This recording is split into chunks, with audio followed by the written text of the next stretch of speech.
Մի մտածի ինչ ես ուզում դառնաս, այլ ինչ ես ուզում անես։ Ինչ է հիմա անում ծրագրավորողը։ Մեր գործը մտածելն է, եւ բնականաբար 8 ժամ սենց ոնց որ մխած մտածելը շատ դժվար է։ 8 ժամանոց այդ կորպորատիվ աշխարհում Հա։ դժվար թե 8 ժամն էլ աշխատես։ Հա։ Հիմա ինչ կընտրեի, հետաքրքիր հարց եք տալիս։ Դիք էլի փորձ չունեն ու իրանցից պահանջում են մի քանի տարվա փորձ։ Որ դու փոխարինում ես մտածելը AI-ով, ոնց որ քո դերը անհետանում է։ Լիքը խնդիրներ շատ նոր են ու նույնիսկ դեռ աշխարհում ոչ մեկ չի լուծել այդ խնդիրը ու հանկարծ քո վրա է այդ խնդիրը պետք է մի ձև գտնես լուծես։ Սպորտը ցույց է տալիս, որ դու շատ ավելին կարող ես, քան թե այն արգելակները, որ դու ունես, որ քեզ տորմոզ են տալիս, էլի անիմաստ։ Համակարգչային ծրագրեր օգտագործում են բոլորը, բայց այն պատրաստում են քչերը։ Ու շատ հաճախ այս քչերից կախված է մնացածի հարմարավետությունը։ Շարունակելով մասնագիտությունների բացահայտման մեր ճանապարհը, այսօր զրուցելու ենք Ռուբեն Մեշչյանի հետ, ով արդեն 20 տարի է կառուցում է այդ ծրագրերը, իր մեծ ներդրումն է ունենում Հայաստանում տեխնոլոգիական էկոհամակարգի կառուցմանը եւ նաեւ կրթում է հաջորդ ծերուններին։ Ողջույն Ռուբեն, բարի գալուստ։ Ողջույն։ Շատ ուրախ եմ, որ ընդունեցիք հրավերը եւ շատ ուրախ եմ, որ ունենալու ենք այս խոսակցությունը։ Ձեր մասնագիտական ճանապարհը շատ հետաքրքիր է։ Կպատմեք դեռ այն ժամանակ ոնց եկաք այս որոշմանը, որ հենց այս մասնագիտությունն է ձերը, ոնց ընտրեցիք։ Հետաքրքիր հարց է, որտեվ իրականում ցենց ամենասկզբից չեմ ընտրել այս մասնագիտությունը։ Երբ որ ես դպրոցում էի սովորում, հետաքրքրված էի շատ տարբեր բաներով։ Կոնկրետ չէի ասի, որ տենց մաթեմի կամ կոմպյուտերների մեծ սեր ունեի, ընդհանուր տենց հետաքրքրություններ ունեի տարբեր, հետևաբար դժվարանում էի կենտրոնանալ ինչ-որ մի թեմայի շուրջ։ Բայց ծնողներս եւ որոշ մարդիկ, որոնք որ շատ սիրում էին, ասում էին գնա բժիշկ դառ։ Ճիշտ է դա։ Հա, ես էլ դե իրանց շատ հարգելով եւ սիրելով բնականաբար ասացի, օքեյ։ Ու տենց ընդունվեցի Բոստոնի համալսարանը ու pre-med ճանապարհին։ Միացյալ Նահանգներում նենց է, որ սկզբից 4 տարի բակալավր ես սովորում, կենսաբանություն, քիմիա, ֆիզիկա։ Հետո նոր դիմում ես բժշկական համալսարան, medical school, ու արդեն սկսում ես սովորել ինչ որ սովորում ես։ Բավական եկա ճանապարհ։ Ես այդ ոնց որ այդ առաջին этаպում էի, երբ որ կենսաբանություն էի սովորում համալսարանում ու իրոք շատ հետաքրքիր էր։ Այսինքն բոլորին չէի դժգոհում այդ ճանապարհից, բայց սկսեցի շփվել շատ ուրիշ ուսանողների հետ, որոնք որ սովորում են այլ մասնագիտություններ, ու երբ որ իրանք էին խոսում, թե իրանք ապագայում ինչ են անելու, ինչ պրոյեկտներ են սարքելու եւ այլն, ես այնքան էի ոգևորվում, ասում էի մի րոպե, բայց ես էլ եմ այդ ուզում։ Հա։ Ու տենց ու նորից ոնց որ գալիս է այն этаպին, որ բա ինչի վրա կենտրոնանամ, եթե ես էս էլ եմ ուզում, էս էլ եմ ուզում, էս էլ եմ ուզում։ Ու այդ ժամանակ կոմպյուտերներ կային եւ կային բավական շատ, բայց այնքան շատ չէ, ինչքան որ այսօր, բնականաբար, դա լավ 90 իննովատիվներ թե ինչներ, տենց այդ կողմերը, հա, ու հետևաբար բանը, բայց ամեն դեպքում ես նկատում եի, երբ որ ես գնում էի տարբեր օֆիսներ, տարբեր դասախոսների, իրանց օֆիսում ունեին կոմպյուտեր, իրանց կոմպյուտերը սենց չէր, մեծ տուփերից էր սպիտակ, հա, բայց ամեն դեպքում կային։ Ու տենց մտածեցի մի րոպե, եթե ես միգուցե սովորեմ կոմպյուտեր, ինչ որ է դա, միգուցե ես կարող եմ իրոք դա ոնց որ բանալին կլինի աշխատել տարբեր տեղեր։ Էլի չիմանալով շատ լավ ինչ է իրանից կոմպյուտեր սովորելը ներկայացնում, ինչ որ չափով մտածում էի կարողա դա նշանակում է Excel եւ Word սովորելը, հա։ Բայց դա ամեն դեպքում տենց չէ, բայց իհարկե մի քիչ էլի խոսացի ուսանողների հետ, որոնք որ սովորում էին այդ մասնագիտությունները, իրանք ասեցին մոտավորապես ծրագրավորում, բան, լեզուներ, բան։ Ինձ շատ բան չասեց, որովհետև իմ եղած գիտելիքները տենց մի քիչ փուչ էին այդ առումով։ Հետևաբար տենց լավ չէի հասկանում էլի ինչ էին ասում, ասում էի հա, օքեյ, ծրագրավորում, հա, եկեք տենց։ Եվ գրանցվեցի կոմպյուտերային գիտություն, այսինքն իմ մասնագիտությունը համալսարանի փոխեցի, ֆակուլտետը։ Հա։ Նույն համալսարանում։ Նույն համալսարանում, հա, իմ բախտս բերեց, որ տենց իհարկե օքեյ են էլի։ Եվ հայտնվեցի իմ առաջին դասում Introduction to Computer Science, կարճ ասած C++-ի դասեր։ C++ ծրագրավորման լեզու,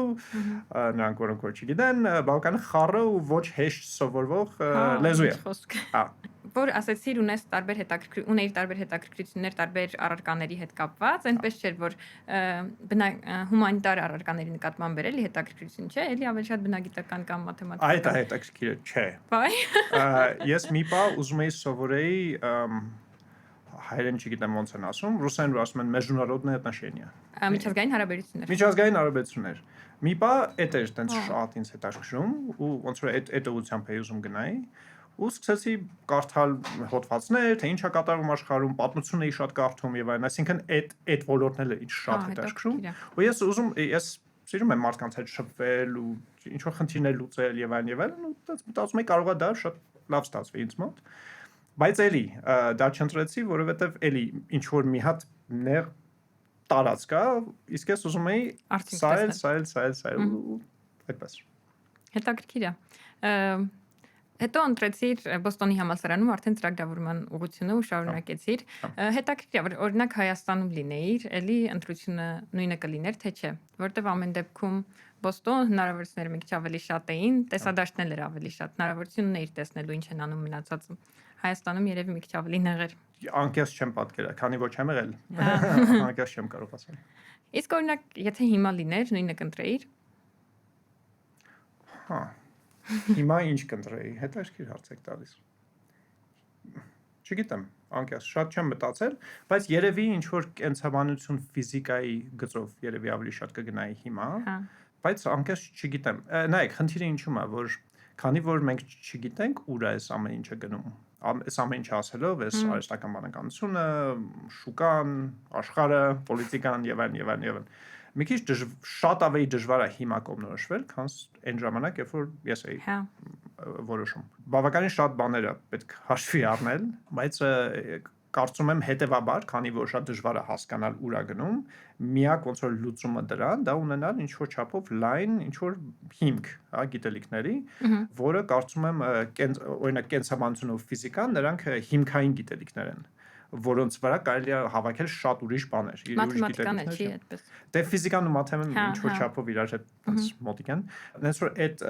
այդ հիմքը ունենալը կարծում եմ շատ կարևոր է, որովհետև էլի այդ հիմքի վրա շատ բաներ կարելի է կառուցել։ Իսկ եթե մենք սովորում ենք համալսարանում ինչ որ կոնկրետ նեղ ինչ որ մասնագիտություն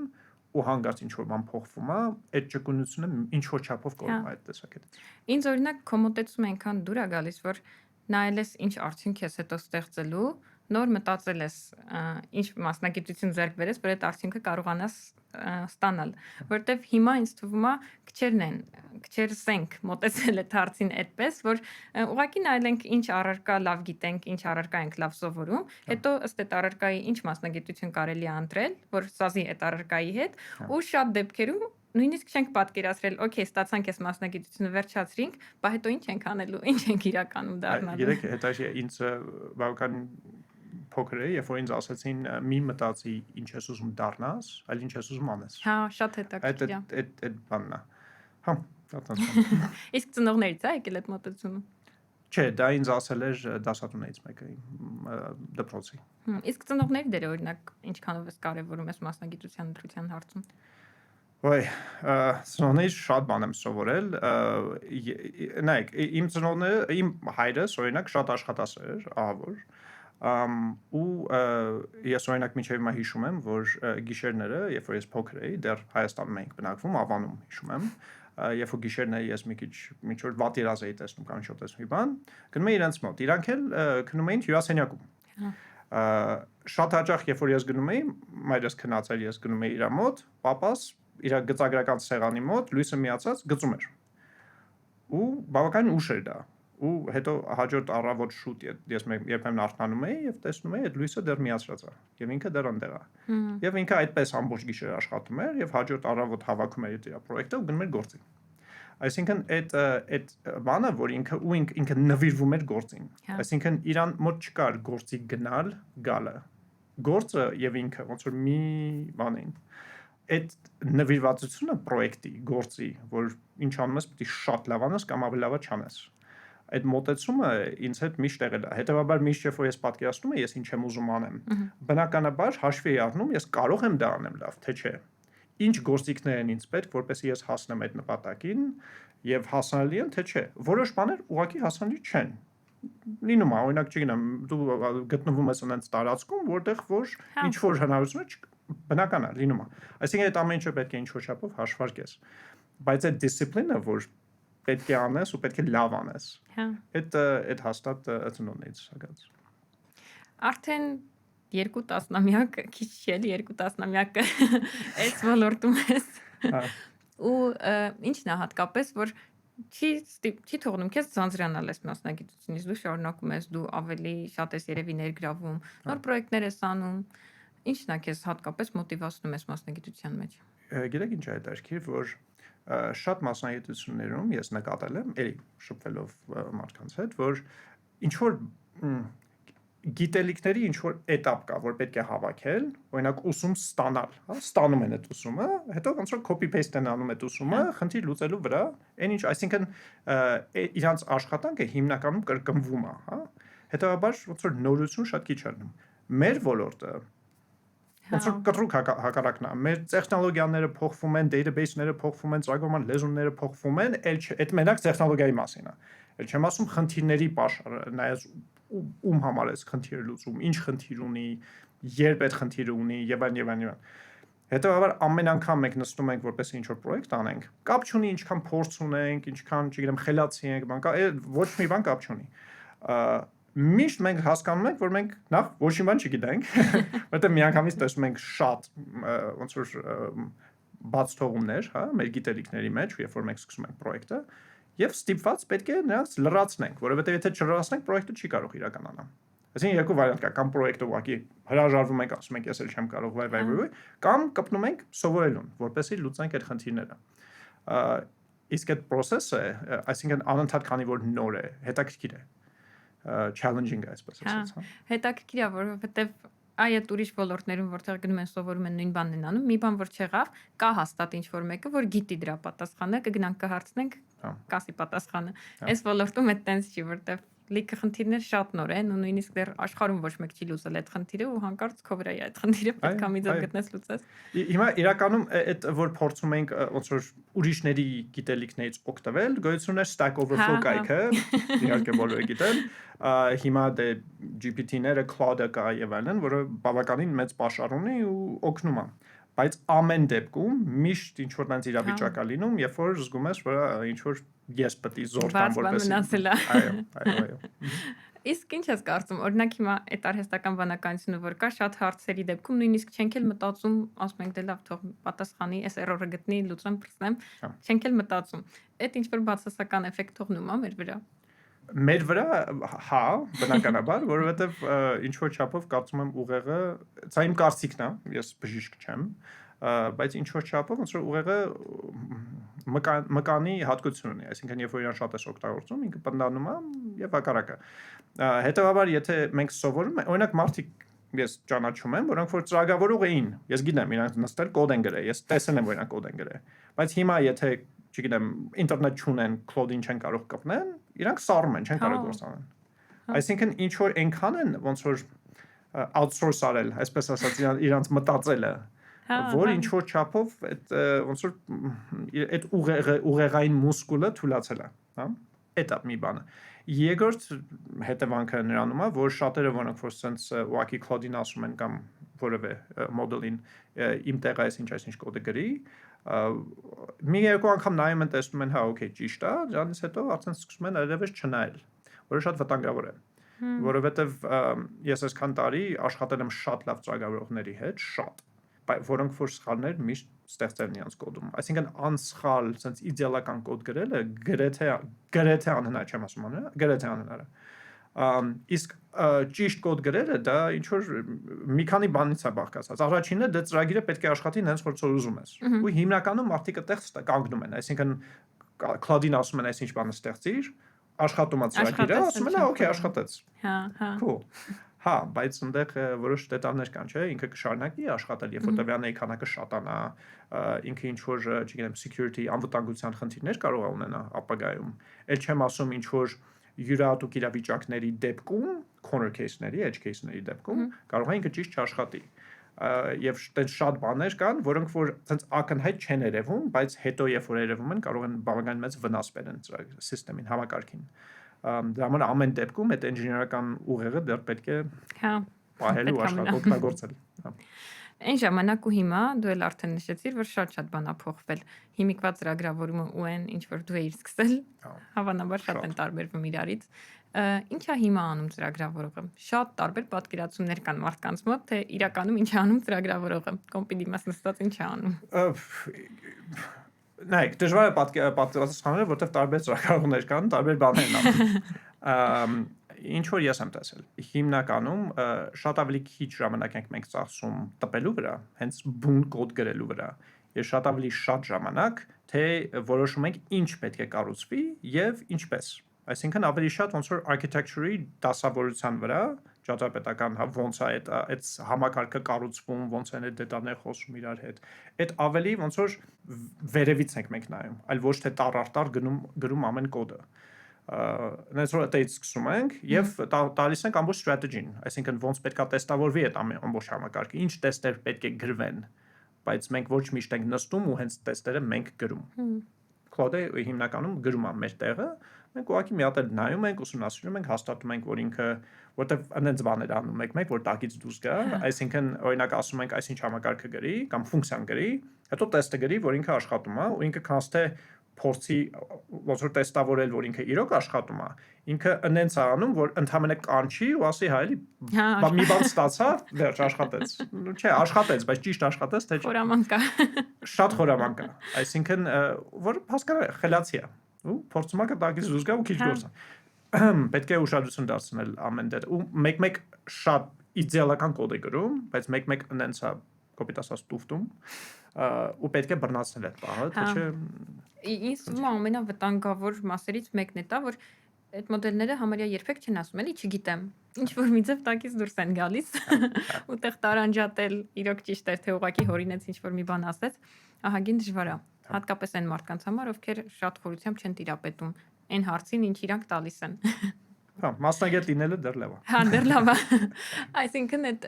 AI-ը փոխարինի մասնագետներին այդ նախադասությունը ինչ որ շատ է, չէ, հանդիպում ես վերջերս այնպես պանիկայի առաջացնում։ Ոչ ոք չգիտի ապագան ինչ է սպասվում, բայց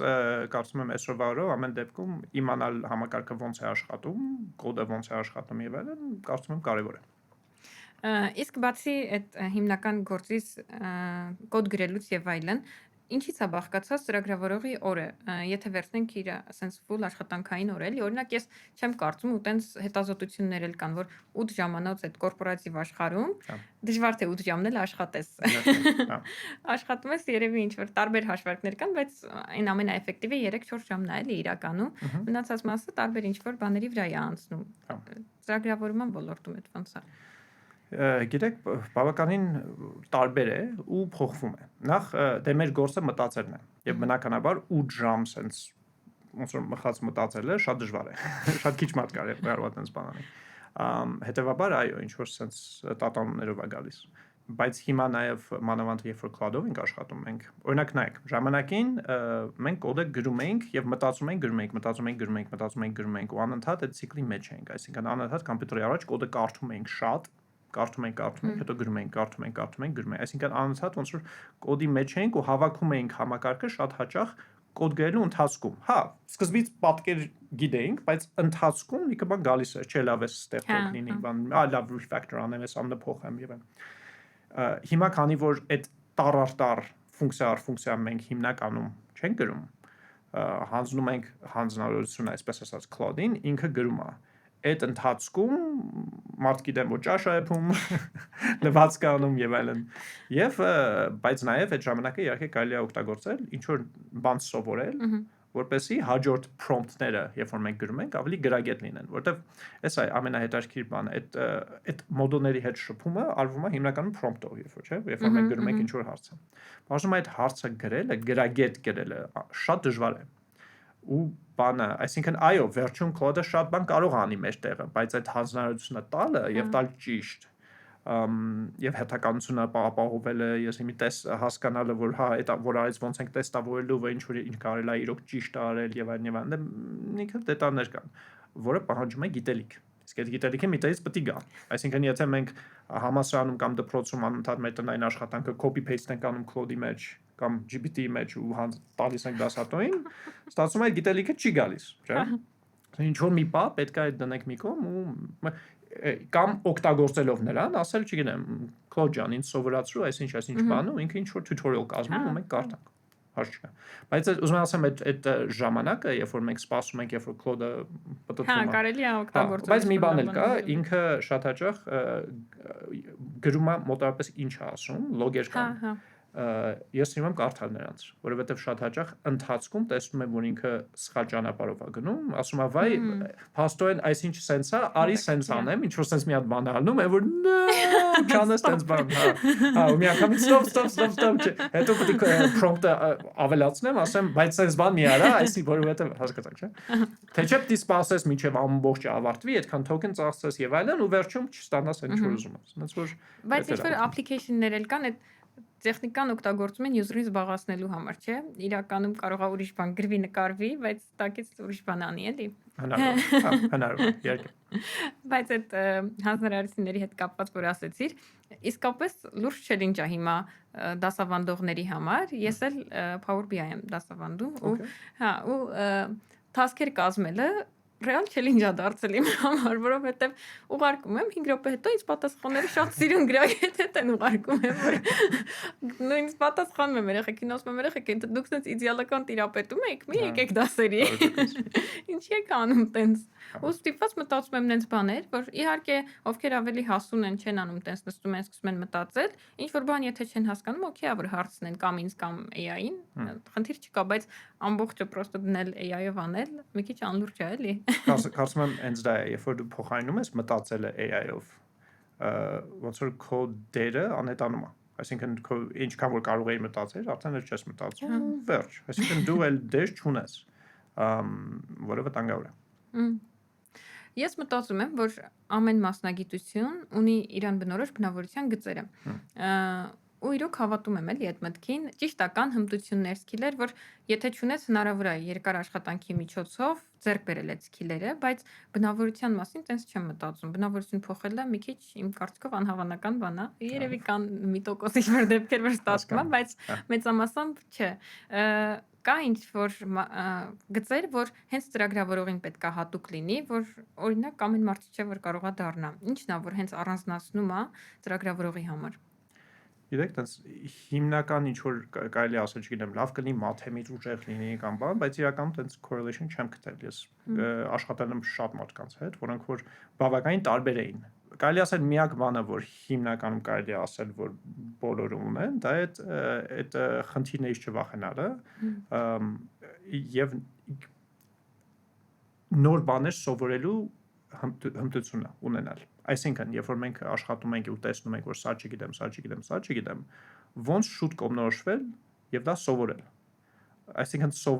իմանալ սովորել, հա, այդ ամենակարևորը։ Իսկ դրա համար ինչ որ չափով համեստություն է պետք, որովհետեւ եթե դու ասում ես, որ դու ամեն ինչ գիտես,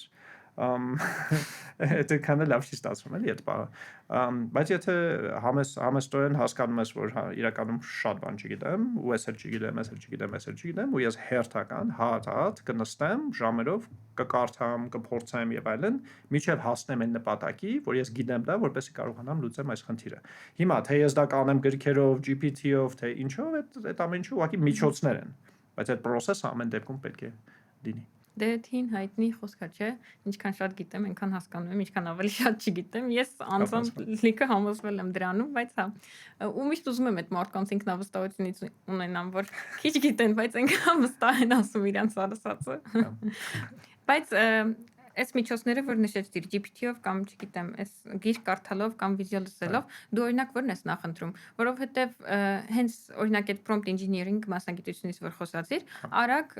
հենց ChatGPT-ի ստեղծմանը զուգահեռ ոնց որ սկսեցին տարբեր կուրսեր Udemy-ում, չգիտեմ, Coursera-ում, ինչ որ կարճ կուրսեր լինեն, որ հենց prompt engineering-ի մասին կամ ինչ որ նոր ստեղծվող մասնագիտությունների մասին, բայց քանի դեռ դա նոր է, փորձված չի, փորձարկված չի, օրինակ ինչքանով վստահ ես այդ կուրսերին կամ չգիտեմ, որն է ավելի օպտիմալ ձև է տանելու համար։ Ես անկես ինքս երևի մի քիչ տենց հին բան եմ ասում, բայց ես շատ սիրում եմ YouTube-ով սովորել։ Դա առաջին իմ բանն է, ինչի, որովհետև կան, ասենց ասեմ, ես իմ կյանքում ունեցել եմ շատ քիչ շատ լավ դասատու։ Շատ լավ։ Ունեցել եմ շատ դասատուներ, որոնք որ շատ փոքր տոկոսը եղել են, որ վաու։ այն որ գնում ես ու հաճույքով լսում ես, այն որ ուզում այնպես իրավիճակ են ստեղծում, ոնց որ դու ուզում ես լավ սովորես, որ այդքան հարգում ես իրան ու այդքան հետաքրքիր է ու ինքը այնպես է ոգևորում քեզ, հա, այդ գիտելիքների պահով, այդ թեմայի պահով, որ դու ուզում ես դա սովորես, հա, այսինքն այնպես ոնց որ drive-ը առաջացնում մեջդ։ Ես նկատել եմ, որ կան մեծ քանակի իրականում YouTube-ի դասատուներ, կարելի ասել, հա, tutorial-ներ, որոնք որ այնց հավեսով են պատմում թեմաները ու կարող են բավականին բարդ թեմա, ինչ որ կարճ կլիպում գոնե հիմքը տալ, հա, ու այդ հավես ես հաճույք եմ ստանում դրանից ու ավելի շատ հաճույք, քան թե եթե GPT-ին հարցնեի սովորացու ինձ այսինչ բան ու սեվի վրա սպիտակ տեքստով ինչ որ բան ինձ գրեր ու ես դա նստեի կարդայի։ Դա էլ եմ օգտագործում, բայց այդ առաջին ոնց որ հա լավ հասկացա այդ պահը ես հիմնականում ստանում եմ YouTube-ից։ Ու YouTube-ը շատ լավ է այն առումով, որ քանի որ ռեյտինգ համակարգ կա, թե քանի օքեա նայր, ոնց են լայք արել բան, հիմնականում երբ որ դուք search եք անում ու ման է գալիս ինչ որ թեմայով բան, հիմնական առաջին տենց 10 հոտ tutorial-ները բավականին լավն են։ Նենց որ ու բավականին ու ինչ թեմայով պատկերացնես, չգիտեմ, ուզում ես steak սարքես, ընդ tutorial կա, ամեն ինչի համար tutorial կա։ Նենց որ ես հիմնականում սկսում եմ դրանով, հետո նոր արդեն են դետալները, արդեն կամ մանավանդ գործ անելուց, երբ որ փորձում եմ օգտագործել իմ նոր սովորածը, ընթացքում եթե ինչ որ դետալներ կան, որ բնականաբար այդ արդեն միանգամից GPT-ին տալիս եմ կամ Claude-ին, միանգամից պատասխանեցնում։ Իրականում ես էլ պատահական քո YouTube-ի ալիքն եմ գտել։ Ու շատ ուրախացա, որովհետև համ հայերեն էր, հայերեն նյութերի պակաս շատ ունենք էլի։ Մարդիկ կան, որ իրոք հայերեն ավելի լավ են հասկանում, հայերեն են ուզում սովորեն, ինչքան էլ հա տերմինները անգլերեն են, ամեն ինչ անգլերեն են, բայց երբ որ հայերենով են քեզ բացատրում, մի քիչ ավելի լավ ես սովորում։ Ու այն որ ես էլ այնքան էի հավեսի ընկել, ու ինձ թվում է այդ քո նկարագրածը, որ պատմում էիր, քո մասին, հա։ Այդ վախ չեմ ունեցել։ Չէ, իմ նպատակը բայց չէ։ Չէ, ուզում եմ ասեմ, դու էլ կարողանում ես այդքան հավեսի գցել, որ ինչ որ մեկը նստի սովորի ու եթե ազատ ժամանակ ունենամ, այն որ ես էլ այնքան էի հավեսի ընկել, որ կարողա նստեի ինչ որ մի հատ ծրագրավորման լեզու նորից սովորեի 0-ից այդ դասընթացով։ Okay, Ու այդ շատ հավես է, ինձ շատ դուր է գալիս։ Օրինակ, ինչից դու մոտիվացվեցիր, որ նկարես վիդեոներ, սովորացնես։ Ինձ թվում է այդ ուղղակի sense ինչ-որ պահ է գալիս։ Իմ մոտ ամեն դեպքում տենց ա եղել, որ ես որոշել եմ, որ ես արդեն ուզում եմ պատմեմ դրա մասին։ Գիտեմ ահագին, հիմա ուզում եմ պատմեմ։ Քո մոտ ոնց եղավ։ Իմ մոտ միջև վիդեոները ես շատ էի, ասենց ասեմ։ Ես սկսեցի, երբ որ ես շատ եմ սիրում ինչ-որ բան, ես իրա մասին սիրում եմ խոսել։ Դա կարծեմ նորմալ բան է։ Շատ։ Ու ես բավականին վաղուց, չգիտեմ, չեմ հիշում ինչ թիվ էր, 14 թիվ էր, թե ինչ, թե 13, ինչ որ այդ կողմերը, երբ որ ես ուզում էի գայի Հայաստան ամառը, ուղղակի զբոսնելու բան, ասի, մի րոպե, մի քանի նոր ինչ որ բան եմ ուզում դասավանդեմ, հա, ինչ որ փոքր կուրս, ինչ որ այն ինչ որ գիտեմ, այն ինչ որ անում եմ, հա, ինչ որ JavaScript, Node.js, MongoDB, ինչ որ այդ տիպի բաներ, հա, այդ ինչ որ չափով նոր էր, դա ինչ որ կայֆոտ էր, բան, ուզում էի կիսվեի, ոչ թե դասավանդեի, սխալացի, կիսվեի։ Ու տենց ու Արամ Հաջյանը ինձ օգնեց, կազմակերպեցինք մի հատ դասընթաց, 4 դաս, բայց ամեն մեկը 3 ժամ։ Ուտե ես հասկացա, որ ես կարող եմ բավական երկաժանակ խոսել։ Ես էլ էի զարմացել։ Դες մի հատ բան կասում եմ, թե մի թեմայից կարաս 2 թե 3 ժամ խոսաս անվերջ, ուրեմն լավ ես տիրապետում այդ թեմային։ Երևի։ Բայց ես չեմ կարող ասեմ լավ էի տիրապետում կամ գրագետ եմ խոսացել, բայց 3 ժամ խոսացել։ Այդպես։ Ու տենց ու շատ հետաքրքիր էր ու հաճույք ստացա համել ու մեծ քանակի մարդկանց հետ ծանոթացա եւ այլն, հետո այդ մարդիկ շատերը դառան բավական լուրջ ծրագրողներ, հիմա միջև հիմա իրանց հետ ընկերն եմ եւ այլն։ Ու տենց ու այդ этаպից հետո երբ որ արդեն ուզում էի բան ավելի երկար գայի Հայաստան, Թումոյի հետ բանը խոսեցի, որ կազմակերպեցինք դասընթաց, կոչվում էր Engineering Mind and Body։ Իմ ոնց որ մասնագիտությունը ու իմ սերը գումարեցի իրար, ես շատ սիրում եմ Thai box, Muay Thai, ու շատ դե ամբողջ օրը ծրագրավորում էի անում, ասացի եկեք գումարենք իրար հետ։ Ու տեսնենք ինչ կստացվի։ Ու դες դասընթաց ստեղծեցի, որտեղ որ հենց ուսանողները եւ Muay Thai-ին սովորում, օրինակ ժիմ անելուց 0-ից էինք հաշվում, հա, բայց փոքր նյուանսեր կային, հա։ Ու ծրագրավորում։ Ու շատ հավես ստացվեց, շատ հետաքրքիր էր եւ ուսանողները շատ այնց ոգևորվեցին, ես էլ ոգևորվեցի, շատ լավ անցավ։ ու ոնց որ երկու կիսամյակ կարելի է ասել այդ կուրսը գնաց ու շատ լավ էր։ Դրանից հետո հրավիրեցին ամերիկյան համալսարան եւ 3 տարի 3 կիսամյակ, ամեն տարի մի կիսամյակ սովորացնում էի կոմպյուտերային գիտություն։ Հիմա երբ որ ես պատրաստվում էի դասընթացին, ես գիտեի, որ դասարանում լինելու են բավական շատ մարդիկ, 100-ից մոտ 130 հոգի էին դասարանում, ու ինձ շատ կարևոր էր, որ ես այդ դասը, այն որ ասում են, եթե անում ես լավ արա։ Ու ոնց կարող էի հստակ իմանալ, որ ինչ որ չափով ճիշտ եմ անում, մինչև ինքս իմ կողքից ինքս ինձ չնայեմ, չեմ համոզվի։ Ու ես ինչ արեցի, վարձեցի մի հատ վիդեոգրաֆեր, որը գալիս էր բոլոր դասընթացներին եւ ինձ նկարում էր։ Եվ դա համ պլյուս էր ուսանողների համար, որը այդ օրը չէին գալիս, հա, կարող էին YouTube-ով նայեն, պլյուս ավելի բայց անկես իմ համար էի անում դա, որպեսզի ինքս ինձ նայի ու տեսնեի ինչ սխալներ եմ անում, ու եթե սխալ էի տեսնում, օրինակ, ինչ որ, չգիտեմ, սխալ խոսք եմ օգտագործել կամ բան, անպայման հաջորդ դասում փորձում էի անդրադառնալ նրան եւ շտկել, որ հանկարծ ինչ որ սխալ հետ չմնա։ Ինչ է դեպքերը։ Այդպես, ու այդ վիդեոները միջազգ միջև հիմա կան, անգլերենով են ուղղակի, ամերիկյան համալսարանի իմ այդ դասարան են։ Ու հաջորդ տարին էլի նկարեցի, այսինքն ասում եմ 3 տարի 2 տարի նկարեցի, բայց 3 տարի եմ ընդհանուր տվել։ Ու այդ կուրսը էլի տենց շատ հավես էր, շատ հետաքրքիր էր եւ այլն։ Հետո եղավ պատերազմը։ Ու դա իհարկե շատ ծանր էր բոլորիս համար, եւ ինձ գրեց մի հատ աղջիկ, ասաց մի հատ աղջիկ ընդունվել էր կիրառական Ստեփանակերտում, բայց դե բնականաբար հիմա Երևանում է, բայց ստեղել արդեն ոնց որ սեպտեմբեր արդեն լավ անցել է, հիմա կիսատից չգիտի ուր ընդունվի, կարճ ասած, այս մի տեսակ լիմբոյի մեջ էր, կարող ես ինչ որ մի դասընթաց ստեղծես իր համար։ Ես մտածի, ասեցի դե բնականաբար, հետո մտածի, ասի մի րոպե, ինչի ոչ իր համար, նաև բավական մեծ զինվորներին օրինակ, որոնք որ կռվում են, իսկ ինչի միայն զինվորներին, եթե այդքան անում ենք, ու տես գնաց ու դարձավ մի հատ բավական մեծ պրոյեկտ, ու այդ պրոյեկտին ներգրված էին ոչ միայն ես, այլ մեծ քանակի ընկերներից,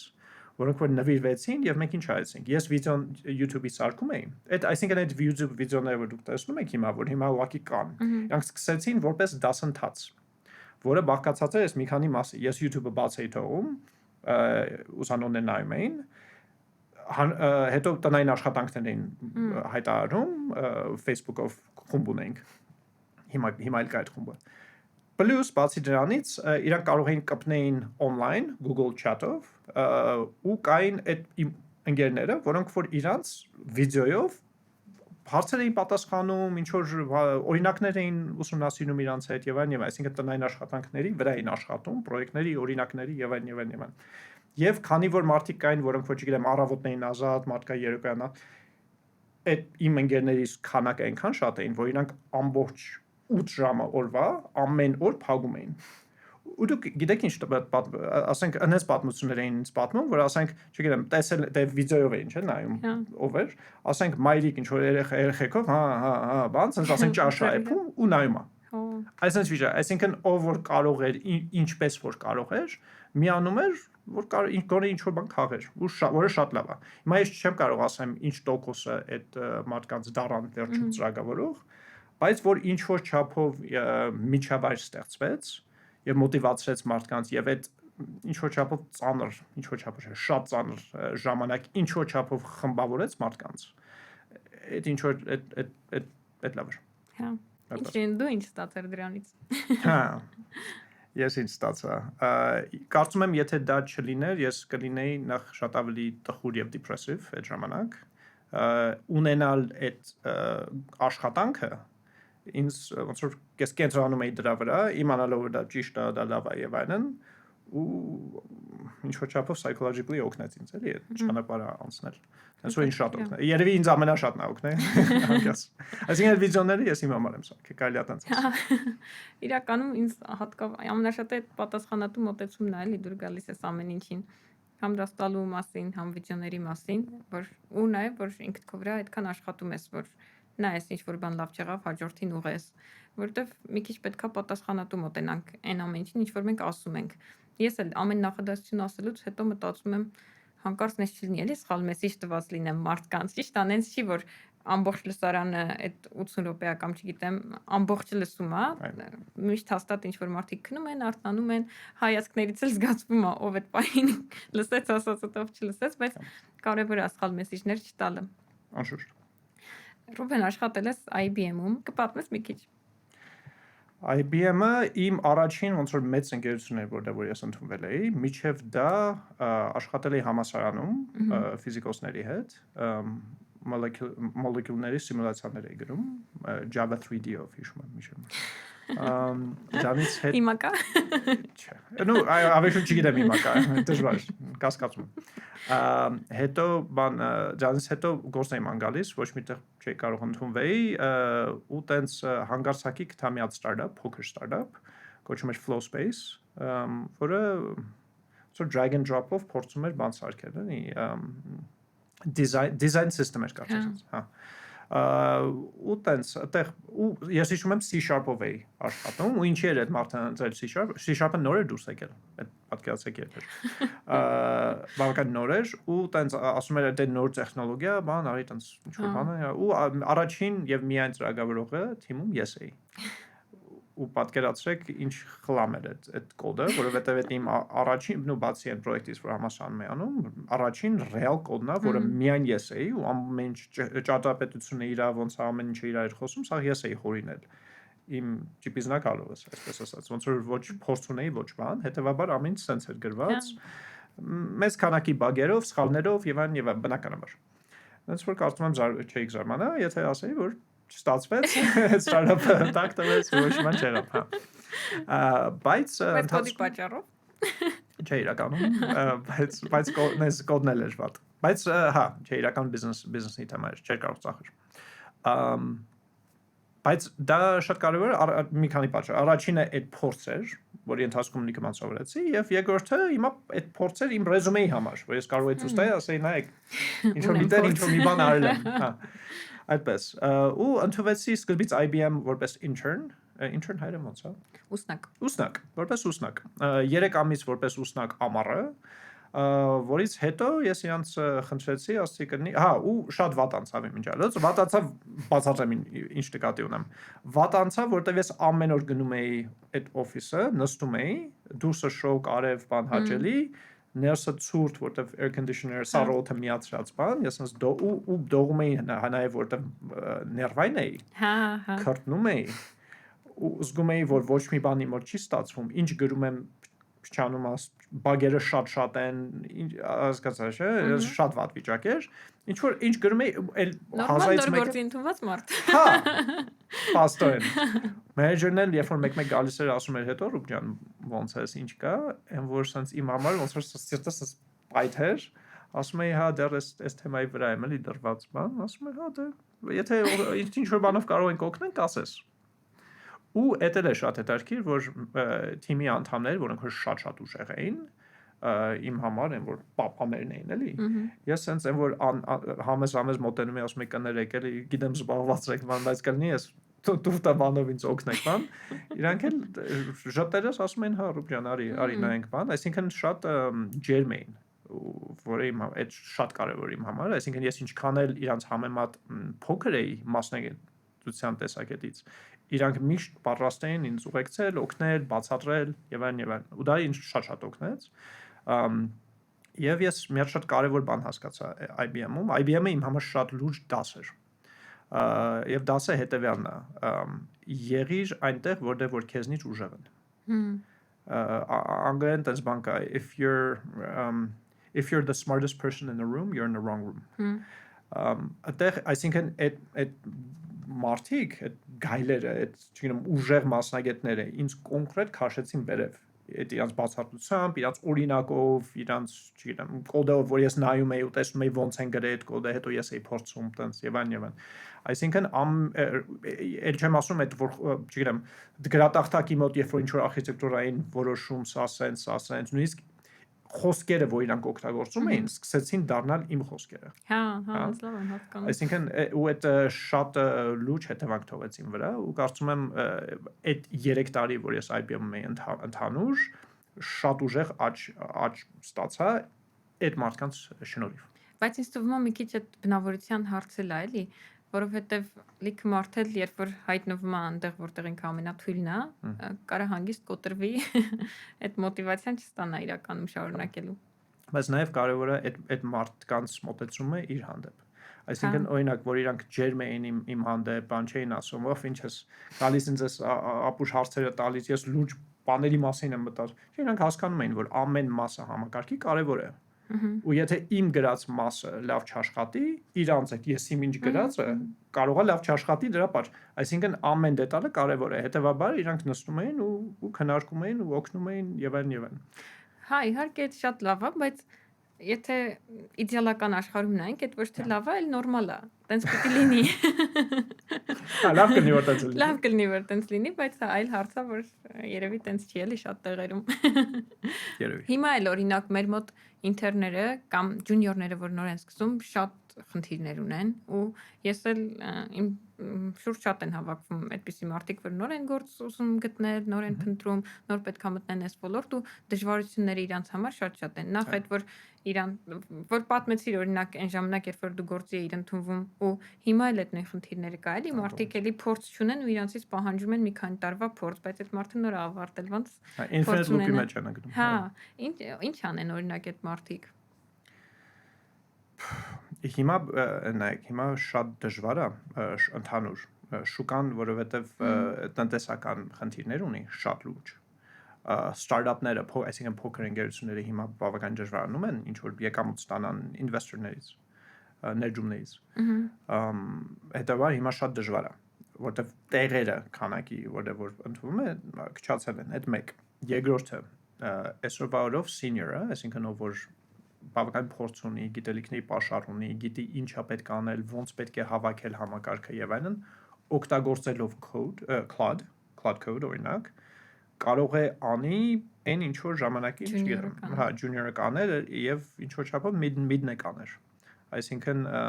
կարելի է, չգիտեմ, 2 ամսում մի հատ senior-ը հավաքի ինքնուրույն մի հատ ամբողջ պրոյեկտ, որը ժամանակին կտևեր մի տարի ու մի ամբողջ team UI designer-ով, tester QA, չգիտեմ, manual QA, automated QA, ես իմ, սա անուններ ունեն, չէ՞, բոլոր դերը։ Այդ հիմա ամեն ինչը ինչ որ չափով cloud-ը կարող է փակի։ Հետևաբար գրագետ engineer-ը, որը լավ է հասկանում, տիրապետում է, ինչ որ չեմ ասում իդեալական, բայց տիրապետում է ու հասկանում է ինչը ամենը իրանց ներկայացնում, ոնց պետք է ամեն ինչը տեստավորել, կպցնել իրար եւ այլն, կարողանում է այդ ամեն ինչը ղեկավարել եւ ստանալ ինչ որ չափով ինչ որ մի արդյունք։ Բայց խնդիրն նրանում է, որ այսօրվա senior-ները վաղը չեն լինելու։ Այսինքն ինչ որ մի բա այդ կպրծնելու է այդ հոսքը ու նոր հոսքը պետք է գա իր տեղը։ Նենց որ առաջարկել, որ վերջ այդ junior չի լինելու, կարծում եմ դա այդքան էլ ճիշտ չի։ Կլինեն։ Ուղղակի ինչպես նշեցիր, այդ ոնց որ այդ գիծը, որից այդ պլանկան այսպես ասած, հա, որտեղ որ ընդունում են մարդկանց։ Ես հիշում եմ Հայաստանում մի պահ կար, երբ որ ասում էին ոչինչ որ ծրագրավորում չգիտի, մենակ խելացի լինի, ունակություն ունենա, ես իրանք սովորացնեմ մենակ թե գա։ Հետո եղավ, չգիտեմ, լավ, գոնե JavaScript, CSS, լավ, JavaScript-ը չէ, գոնե CSS, HTML լինի, գոնե, չգիտեմ, layout կանի։ Էդ էլ անհետացա։ Այսինքն այդ բոլոր այդ մանր-մունր բաները քանի գնում անհետանում են ու պահանջվում է ավելի եւ ավելի այդ հիմքը, հա, այդ line գիտելիքների, որպեսզի կարողանաս կառավարես այդ AI-ները եւ ստանաս այն արդյունքը, որ հնարավոր է։ Եվ ընկերությունները քանի որ ամեն ինչ անում են որ խնայեն գումար դե բիզնեսի մյուս մասն էլ է մաքսիմում փորձում են ճզմեն այդ թիմին ու այս իրավիճակն է որի մեջ հիմա մենք կանք իդեալական պարագայում մի պրոյեկտի համար դե քիչ թե շատ երևի նույնն է էլի բարձա տարբեր պրոդուկտներ ավելի սպეციფიկ ինչ որ բաներ կունենան բայց որ մասնագետների համակցությունն է պետք իդեալական այդ պրոդուկտը վերջացնելու համար չգիտեմ Չէ, անկես եմ ասում, իդեալական պրոյեկտ ես չեմ պատկերացնում, որտեղ ուղղակի այնքան շատ բան է կախված թիմից։ Օրինակ, սենց ասեմ, կարելի է սենց ինչ որ ստանդարտ պատասխան տալ, չէ, ինչ որ լավ կլինի մի հատ UI UX լինի, լավ կլինի մի հատ չգիտեմ QA լինի, հա, չէ, ինչ որ տես մի բան։ Բայց դա շատ նայած ով է, հա։ Եթե ինչ որ լավ փորձ ունեցող senior engineer-ը, ինքը automated test cloud-ով կարող է այսպես գրի։ Okay, ուրեմն automated testing-ի QA բան պետք չի։ Բայց էլի է, ինքը պետք է իմանա ինքը ոնց է աշխատում եւ այլն, որ հետո նայի եւ տեստավորի, okay։ Այդ կա, Okay, UI UX, հա, ես շատ եմ տեսել UI-ներ, որոնք որ ստեղծել են մոդելները, հա, այդ կան որ ահավոր վատ են, շատ են ստանդարտ ոնց որ բոլորը copy paste արածել են իրար նման բան, բայց կան որ actually վատը չեն։ Ու կարող է կոմբինացիա լինի, ասենք, չգիտեմ, այդ մոդելով հավաքում ես ինչ որ մի բան, որը քիչ թե շատ լավ է, հետո նոր մասնագետը գալիս է ոչ թե full time ամբողջ կլոր տարի իրան գումար ես տալիս, այլ չգիտեմ, մի շաբաթով Հա, որպես ներգրավում է։ կոնտրակտոր։ Նայում է, ասում է լավ կնի սա սենսնի, լավ սենսնի, այդ իր ասածը տալիս ես Claude-ին, ու ինքը դժում է ու ստանում է հասկացաք, չէ՞։ Այսինքն այդ թիմի հասկացողությունը ինքը բավականին ճկուն է հիմա դարել։ Ու այդքան line team ու full time որ տենց աշխատեն, չգիտեմ, ունենան իրանց բարձր թախտը որ քնում են, երբ որ հանդես հոգնում են, բա, ցես բաներ կային մի ժամանակ։ Մերսող ինչ որ։ Հա, ինչ որ իրանց Mortal Kombat-ով բանով։ Այդ բաները արդեն քիչ վերանում են, որովհետև այդքան մեծ թիմ պետք չի։ Եթե ունես իհարկե ինչ որ չափով գրագետ senior engineer։ Իսկ սենյորին ի՞նչն է հենց դարձնում սենյոր։ Իր տեխնիկական գիտելիքները, որ ինքը լիք ունի, թե ավելի շատ երևի փորձը։ Կարծում եմ մեկը մյուսի հետ մեծ կապ ունի։ Այսինքն այդ գիտելիքները գալիս են փորձից։ Երբ որ մեծ քանակի փորձը լինում է երկու տեպի։ Լինում է երկար ժամանակ անել նույն բանը ու կա երկար ժամանակ անել տարբեր բաներ։ Երբ որ դու նույն բանն ես անում, դու շատ մեծ փորձ ունես այդ մի բանի վրա, չէ՞։ Բայց մեր ոլորտում տենց հիմնականում չի լինում, որտեղ պրոյեկտները լինում են հիմնականում տարբեր, նայած ում համար ենք մենք այդ պրոյեկտը անում, չէ՞, բժիշկների համար մի ձևի արվում, չգիտեմ, կենսաբանների համար մի ձևի, չգիտեմ, բանակի համար մի ձևի, բանկերի համար մի ձևի, եւ այլն, չէ՞, նայած ինչ է պահանջը, ինչ է ստրուկտուրան եւ այլն։ Հետևաբար այդ ամեն ինչը, ասենք, տիրապետել տենց ընդհանուր, շատ դժվար է ուղղակի գնալ գիրք կարդալ ու ասել վերջ, ես ամեն ինչ գիտեմ, այդ փորձ է պետք, հա, դու երբ որ այդ տարբեր պրոյեկտները անում ես ու մեջն ես ու դու ասում ես, հա, լավ, այս ու բաներն է որ խնդիրները ինչ որ չափով մեկ-մեկ նմանվում են իրար։ Ու եթե դու այդ խնդիրը նույնիսկ եթե ինքը չես լուծել, բայց տեսել ես ու տեսնում ես ստեղ, ասում ես, հա, մի րոպե ստեղ սենց է լուծվել, արի ստեղ սենց անենք։ Հա, մոտեցումը ստեղել։ Իսկ դա գալիս է այդ պաշարից, որը գալիս է փորձից։ Ոնց որ կարծում եմ փորձը բավական կարևոր է։ Իսկ այդ բազմաթիվ պրոյեկտները, որ նշեցիր, ու կա ինչ որ պրոյեկտ, որ քեզ հատկապես տպավորել է, քո այս երկարամյա փորձի ընթացքում կկիսվես։ Ես տարբեր պրոյեկտների վրա եմ աշխատել, բայց մի պրոյեկտ կա, որը բավական երկար է աշխատում իր վրա։ Ինքը դե իր նպատակը հետևյալն էր, որպեսզի մեծ քանակի տվյալներ կպցնել իրար, որոնք որ գտնվում են, չգիտեմ, data բազաներում, ֆայլերում եւ այլն, կպցնել իրար եւ ստանալ մի հատ ընդհանուր պատկեր, գրաֆային պատկեր, եւ այդ գրաֆային պատկերից ստանալ ինչ որ անալիտիկա, հա, data analytics, այսինքն վրայից ինչ որ չափով BI tool եմ կառուցել, կար administrative բանը, որով կարելի է այդ բազան administer անել եւ այլն։ Ինքը տարբեր մասեր ունի։ Ու ինչն էր հետաքրքիր, որ այդ տեխնոլոգիան, այդ գրաֆային տեխնոլոգիան, որ հիմա իրականում բավականին տարածված է։ Այն ժամանակ, երբ որ մենք սկսեցինք դրա վրա աշխատել, դեռ IBM-ում, ինքը բավականին նոր էր։ Եվ այդքանով է ինքը շատ հետաքրքիր, որ ոնց որ Stack Overflow-ում պատասխաններ չէի գտնում։ Այսինքն մենք անընդհատ ինչ որ լուծում ենք ինչ որ խնդիրներ, որոնք որ իրոք չկան այդպես օրինակ, որ copy paste անենք, էլի, մեկ խնդիր լուծենք։ Ու հետեւաբար ինքը շատ հետաքրքիր էր։ Ու միջև հիմա մեծ տպավորություն, պլյուս թիմը շատ ուժեղ էր։ Հա։ Ու էլի ես իրանցից շատ եմ սովորել։ Ես իրականում շատ ուրախացա, որ այդ պրոյեկտը տվյալների հետ էր կապված։ Եկանք մի քիչ էլ հասանք տվյալագիտությանը, ու էլի հիմա էլ տվյալագիտությունը շատ է տարածվել, բոլոր տեղերում ավելի շատ են ուզում օգտագործեն, որովհետև հիմա ամեն ինչ շատ թանկ է։ Օրինակ վերցնենք ինչ որ մարքեթինգային արժեվ անելը, հա, բավականին թանկ է ու շատ կարևոր է, որ հիմա լինի դա թիրախավորված։ Եթե ուզում եք թիրախավորված լինի, պետք է վերլուծենք այդ տվյալները, որ կարողանանք ճիշտ անել, մարդկանց առանձնացնել ինչ-որ կլաստերինգներ եւ այլն, ու շատ դեպքերում խաչվում են տվյալագետների ու նաեւ ծրագրավորողների գործերը, որովհետեւ մի application-ի վրա են օրինակ երկուսն էլ աշխատում։ Դժվար է, չէ՞, ինչ որ սահմանազատում գտնել այս երկու գործերի միջև ճիշտ առանձնացնել, էլի, որն է մեկի պատասխանատվությունը, որն է մյուսինը, ու ո՞նց է ստացվում իրար հետ համագործակցությունը։ Նայած թիմ, նայած մարդ։ Բայց հետաքրքիր է, որ Որտեղ հիմնականում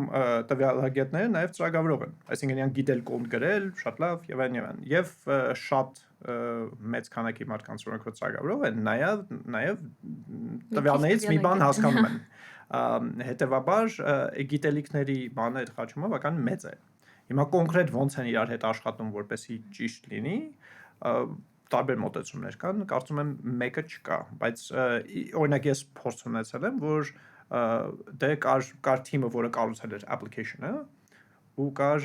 data analytics team, որը եկել էր ու ասել էր, okay, կարծես կպնեմ ձեր բազային, այսինքն ձեր լոգիկային չեմ կպնում, ձեր API-ներին չեմ կպնում, ուղղակի կպնում եմ ձեր բազային ու կառուցում եմ իմ analytics dashboard-ները եւ այլն։ Ու եթե ինչ-որ տվյալներ կան, որ իրանց պետք են, որոնք որ բազայում չկան, միգուցե okay, դա feature-ը, որ պետք է ավելացնել, դա արդեն product management-ի հետ են խոսում եւ այլն, հետո նոր ավելանում է բանի մեջ, բայց հիմնականում իրանք data-ի մակարդակով են խոսում, այլ ոչ թե լոգիկայի մակարդակով, հիմնականում։ Լինում է իհարկե, երբ որ ինչ-որ API-ա պետք, որպեսզի նրանք կանչեն, ու այդ արդեն թիմը պետք է գրի, որտեղ դա արդեն լոգիկա է։ Բայց ինչքան ես եմ տեսել, ու դա իմ փորձից է, հիմնականում դա արվում է data-ի մակարդակով, այլ ոչ թե կոդային API-ների մակարդակով։ Հա։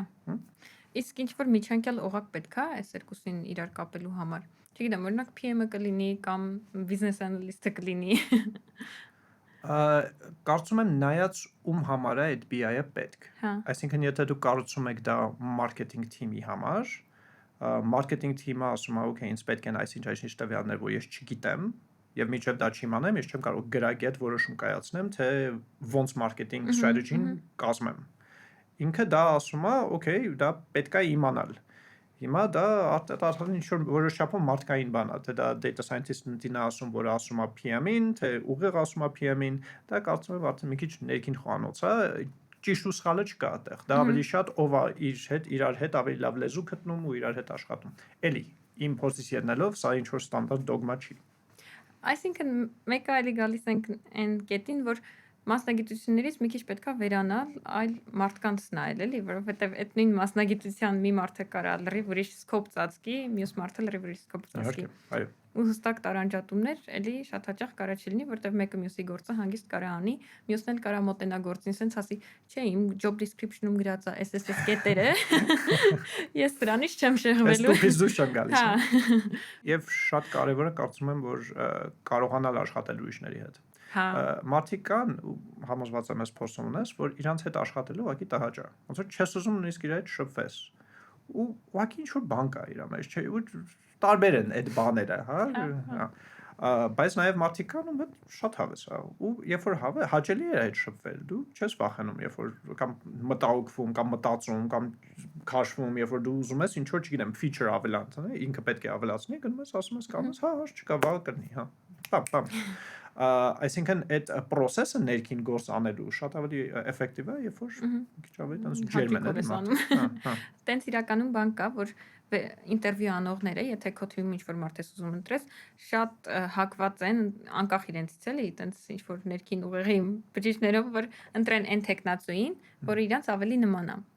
Ու այդ համ լավ է, համ վատ է, էլի, եթե քեզ նման ավելի հաճույքով ես աշխատում, բայց մյուս կողմից էլ եթե թիմում սենց նմանություն է տիրում ու ինչ-որ տարբեր կարծիքներ չկա, չելինջ անող չկա, հա, սենց ասած, այդ կարա մի քիչ հանգեցնի նաև վատ հետևանքների։ Անշուշտ։ Հա, բայց հետաքրքիր բան ասցիր, օրինակ, եթե դու ընտրես ու կոնկրետ ինչ-որ մեկը շատ լավ մասնագետ է, բայց զգում ես, որ այդ մարդու հետ չես կարողանալու լավ շփվես, մյուսը մի քիչ տուժում է իր մասնագիտական որակներով, բայց ավելի հետաքրքիր է շփման տեսանկյունից, որը կընտրես։ Ոչ մեկին։ Որտեղ երբեք չի լինում սա կամ սա։ Նախ մասնագետների քանակը շատ է ու կարող ես ավելի լավ։ Հա։ Եվ չէ, սենց ասեմ, ես երբեք չէի ուզենա մեկի հետ աշխատել, ում հետ տհաճ է աշխատել։ Այդ ոնց որ ես ինքս իմ վրա ոնց որ բան եմ անում։ Բայց նույն ժամանակ ես չի ուզենա աշխատել ինչ-որ մեկի հետ, որը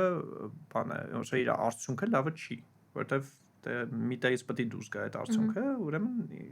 կամ ինձնից, կամ ուրիշ թիմակիցներից, կամ եւ այլն, այսինքն ինքը ընդհանուր level մակարդակը գցում է։ Հիմա իհարկե դա կախված է շատ բաներից, ինքը ինչ է անում թիմում, ընդհանրապես այդ դերը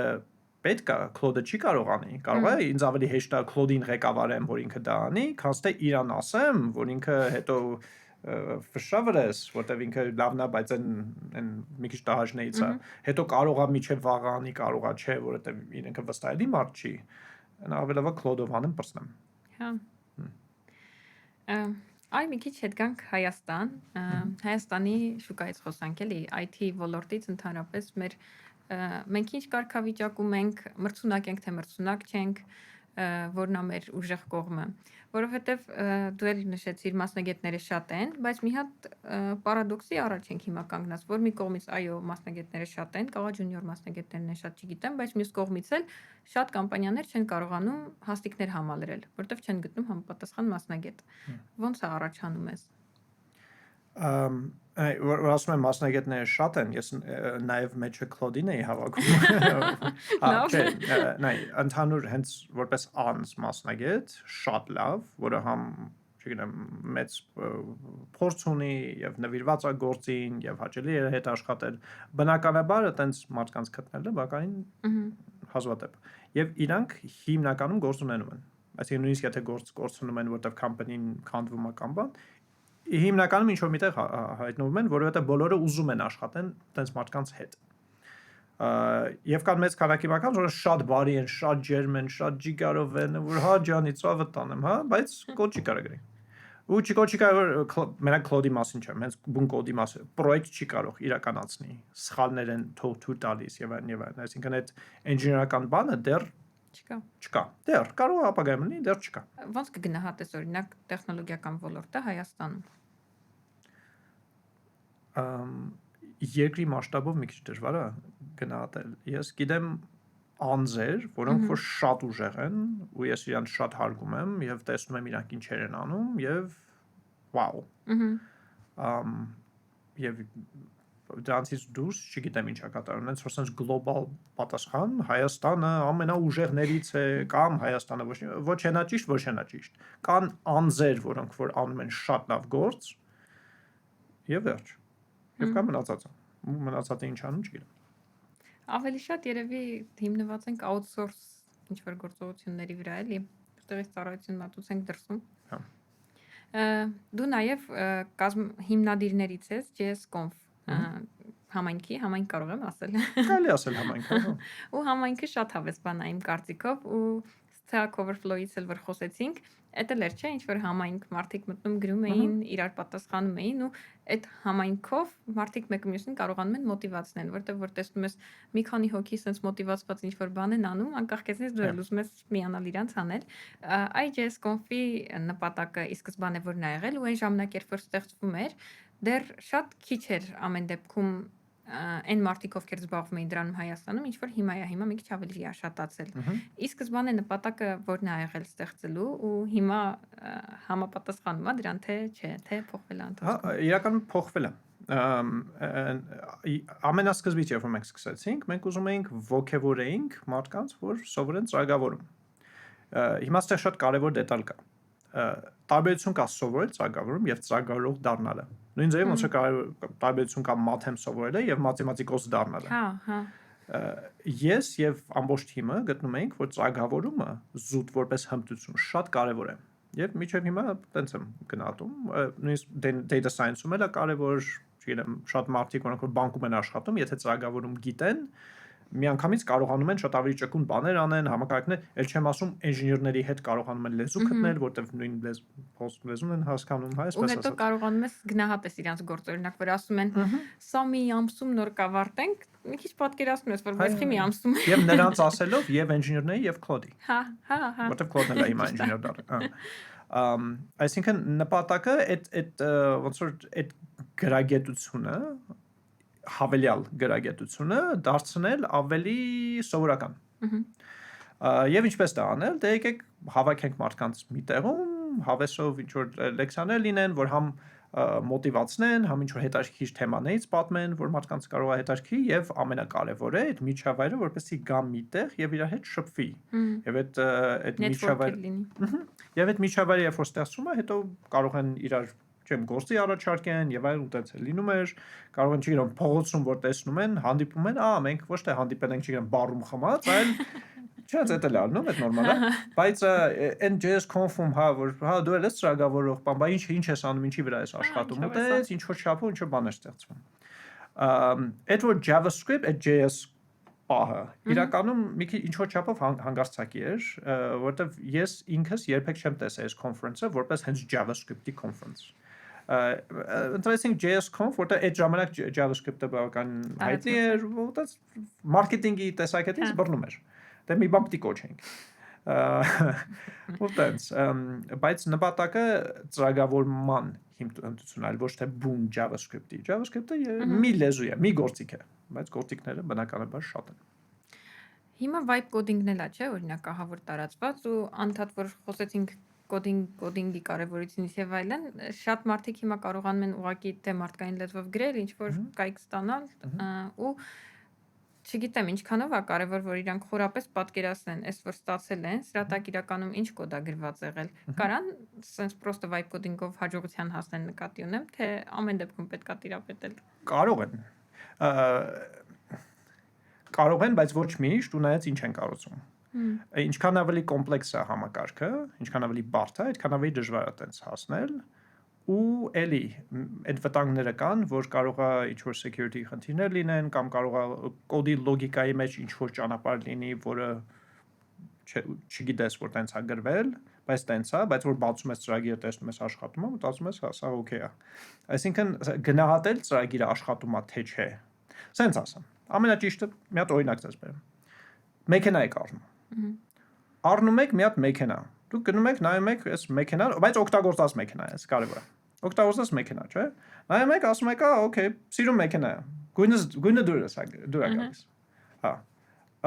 Օգտագործել կլինի, հա, ստեից միջև այնտեղ կարաս քշես։ Okay, նստեցիր, միացեցի, ստեից այնտեղ քշեցի, ասեցի, օքեյ, գնում է։ Պահանջդ բավարարվեց։ Սխմում եմ, շարժվում է, չէ՞։ Վրոձի աշխատում է, չէ՞։ Բայց չարժի ինչ որ մեկը մի հատ բացի մոտորին նայի, տեսնի, ժանգոտածա, բանայ, ինչ է այնտեղ կատարվում, որովհետև հա, դրսից սա օքեյ է,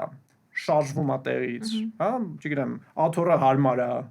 բայց այնտեղ լիքը բաներ կան, էլեկտրոնիկայի հետ կարող է, չգիտեմ, թքով կպցրած ինչ որ բաներ լինի, ինչ որ թեյփով, հասկացա, ինչ ասես կարող է լինի այդ տուփի մեջ։ Եթե մինչև դու չնայես, մի հատ մասնագետը չնայի ու ասի, հա, ոնց որ օքեյ է։ Դու հստակ չես կարող իրան վերցնես ու քշես Վրաստան, որտեղ ճանապարհում կարող է լռվես ու թեմա լինի։ Այդ կոդինգ իմ համար vibe coding-ը մի քիչ է դա, որ դու ոնց որ ինչ որ չափով նայում ես, տեսնում ես լավ թույն մեքենա է, կարող է օքեյ լինի, կարող է հասնես Վրաստան։ Կարող է, բայց բավոր չէ։ Այդ բավորը ինչ որ չափով վտանգավոր է, մանավանդ եթե ու ինչքան ավելի կոմպլեքս է համակարգը, կարծես ասած մոտորը ինչքան ավելի խառն է, բարդ տուրբո ունի, բան, այդքան ավելի մեծ հավանականություն, որ այնտեղ կարող է ինչ որ թեմա լինի։ Քո LinkedIn-ում նաև նշված է հենց ամենասկզբից AI engineer։ Ինչն է, որ այս հենց AI engineer-ը ինչով է տարբերվում ուղղակի սովորական software engineer-ից կամ Դե կարծես ես կառուցում եմ agent-ներ, որոնք որ այդ loop-ն է, որը կանչում այդ model-ին, տեստավորում է, այսինքն validate անում, հաստատում է, որ ինչ որ ստացել է իրականում արժի, ճիշտ ստրուկտուրա ունի եւ այլն, հետո նոր նրան տալիս է application-ին։ MCP server-ներ եմ գրում, MCP app մի հատ նոր հասկացություն կա, որը հնարավորություն է տալիս ամբողջ UI application inject անը հենց chat-ի մեջ։ Դեռ շատ գործիքներ կան, ու այդ գործիքների engineer-ությունի մեջ ես հիմա բավականին խորացան եմ ու շատ հավես եմ։ Բայց ըստ էության ամենավերջում նույն խնդիրն եք լուծում, էլի, տեխնիկան աչա փոխվել։ Հա, տեխնիկան փոխվել է, բայց էլի ծրագրավորում է, ամենավերջում, այո։ Հետաքրքիր է։ Որ մարդիկ չպատկերացնեն, որ մենք ամբողջ օրը մենակ աշխատում ենք, ասես ամբողջ օրը կոդ ենք գրում, տեխնիկապես, չգիտեմ, տեխնիկական գործի մեջ ենք։ Ու նաև այն տեսանկյունից, որ ասում ենք գործին շատ ավելի լուրջ վերաբերվելը, պատասխանատու վերաբերվելը շատ կարևոր է, ոչ թե ուղղակի գնանք իմանանք, որ այս ժամին գնում ենք գործի, այս ժամին դուրս ենք գալիս, բայց այդտեղ work-life balance-ի մասին էլ է էլի կյանքը, ու մենակ աշխատելու մասին չի։ Դու օրինակ ո՞նց ես work-life balance-ը պահում։ Չգիտեմ։ Իմ համար work-life balance-ը երբեք տենց նպատակ չի եղել։ Իմ մոտ միշտ եղել է հետևյալը. եթե գործ կա անելու, պետք է արվի, անում եմ։ Կապ չունի, ես հոգնած եմ, քննադատախ եմ, որ ժամն է, դուրս արևա թե չէ, գործ կա, պետք է արվի։ Երբ որ հնարավոր է այդ գործը մի քիչ հետո անել կամ ինչ որ չափով հետաձգել կամ բան անել, հա, այդ դեպքում արդեն կարող եմ օգտվել ոնց որ մնացած կոնֆետներից, որ ես կյանքը տալիս է, հա, չգիտեմ, զալ գնալ, տայբոքսով զբաղվել, ճանապարհորդել եւ այլն, այդ ամեն ինչը իհարկե շատ կարեւոր է ու ոնց որ մի անգամ ենք ապրում, այդ ամեն ինչը պետք է անենք 100%։ Բայց եթե գործը կա, սեղանին դրածը, պետք է արվի։ Հա, բայց նաև հոբիներն են էլի կարևոր, հոբի ունենալը առհասարակ, որովհետև ես հիշում եմ, ես որ փոքր էի, միշտ որ հարցնում էին ինչ հոբիներ ունեք, բոլորիս մոտ այդ հարցի պատասխանն ունին գիրք կարդալ, ֆիլմ դիտել, բայց իրականում որ խորանում ես, երևի ոչ մեկիս հոբին չէր այդ պահին, էլի, ամեն դեպքում գիրք կարդալ կամ ֆիլմ դիտել, ուղղակի տենց շաբլոն պատասխաններ էին, բոլորս տալիս էինք։ Հետո հիմա որ մտածում եմ, իրականում ինչքան կարևոր է ճիշտ ու քեզ հոգեհարազատ հոբի ունենալը, որովհետև ինչքան էլ աշխատում ես, մեկը գալիս է մի պահ, որ ուզում ես ծրվես այդ գործից, ուզում ես մի պահ ուրիշ բան հետ ու նաև որ ծրվում ես հետ ես գալիս, լրիվ ուրիշ ձև ես մոտենում այդ նույն խնդրին։ Կարող է մի 2 ժամ տանջվում է, չէ, գտնում լուծումը, գաս մի անգամից 10 րոպե հետո գտնես, այդ իրականում այդ ուղեղի ծրվելու արդյունքում է լինում։ Ու դրա համար ուզում եմ մի հատ առանձնահատուկ նշեմ, էլի, հոբիների կարևորությունը մեր կյանքում ու շատ կարևոր է ինչ որ ջանք դնենք, հասկանանք իրականում որն է մեր հոբին։ Ավելի լավ է դրա վրա մի քիչ տանջվենք, քան ուղղակի վերցնենք այդ շաբլոն մնացածի հոբիները դարձնենք մերը, ու ասենք, հա, դե մենք ունենք հոբի։ Հա, հաստատ արժի գտնենք, ու լավ կնի իհարկե հոբի գտնենք, որը ինչ որ դրական բան է տալիս։ Հա։ Օրինակ, եթե ինչ որ սպորտով ես զբաղվում ու դա հոբի է, դա շատ լավ է, որտեղ համել մարզվում ես եւ այն ավելի առողջ, ուրախ։ Այս սպորտի մասին ավելի շատ ուզում էի խոսեի, առանձնահատուկ սպորտը ոնց է քեզ օգնում ու համաձայն ես այն մտքի հետ, որ եթե այս տեղում սպորտում կամ ինչ որ ուրիշ տեղ մարդը ուժեղ է նաև մյուս տեղերում։ Սպորտը ես միշտ տեսնում եմ որպես մի շատ կարևոր դաս։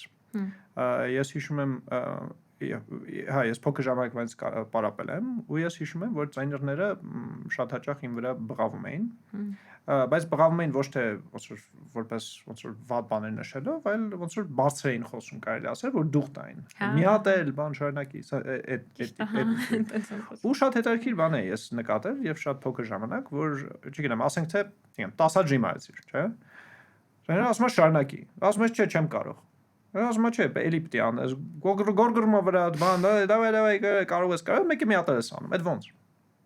Եթե չէիր կարող, այդ ոնց կարող էիր մի հատ էլ անել։ Այսինքն սպորտը ցույց է տալիս, որ դու շատ ավելին կարող ես, քան թե այն արգելակները, որ դու ունես, որ քեզ տորմոզ են տալիս, էլի անիմաստ։